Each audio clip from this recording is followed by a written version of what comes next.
Analisis kualitas tes dan butir soal. Pengertian: analisis tes dan butir soal merupakan suatu tahapan yang harus ditempuh untuk mengetahui derajat kualitas suatu tes, baik tes secara keseluruhan maupun butir soal yang menjadi bagian dari tes tersebut. Dan tes diharapkan dapat menggambarkan sampel perilaku dan menghasilkan nilai yang objektif serta akurat. Tes hendaknya disusun sesuai dengan prinsip dan prosedur penyusunan tes. Teknik menganalisis butir soal. Ada teknik analisis secara kualitatif, yaitu untuk menganalisis butir soal secara kualitatif itu adalah teknik moderator dan teknik panel. Teknik moderator merupakan teknik berdiskusi yang di dalamnya terdapat satu orang sebagai panel. Kemudian teknik analisis secara kuantitatif, yaitu penelaahan butir soal didasarkan pada data empirik.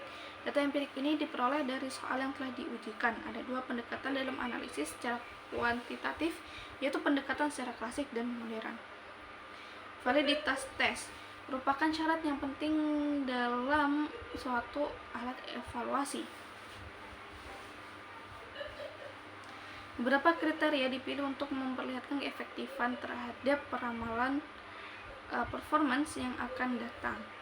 Kriteria yang lain untuk menunjukkan status yang muncul, kemudian untuk menyebutkan sifat-sifat yang representatif dari luasnya isi atau tingkah laku, dan kriteria yang lain lagi untuk melengkapi penyediaan data atau untuk menunjang atau menolak beberapa teori psikologis. Tujuan analisis butir soal: untuk mengetahui apakah tes atau soal yang digunakan untuk mengevaluasi sudah mampu mengukur apa yang sebenarnya ingin diukur melalui tes dan soal tersebut. Kedua, tujuannya untuk mengetahui sejauh mana data atau informasi yang dihasilkan oleh tes maupun butir soal dan dapat diandalkan. Manfaat analisis butir soal. Pertama, dapat membantu penggunaan tes dalam mengevaluasi kualitas tes yang digunakan. Kedua, relevan bagi penyusunan tes informal seperti tes yang disiapkan guru untuk siswa di kelas. 3, mendukung penulisan butir soal yang efektif. 4, meningkatkan validitas soal dan reliabilitas.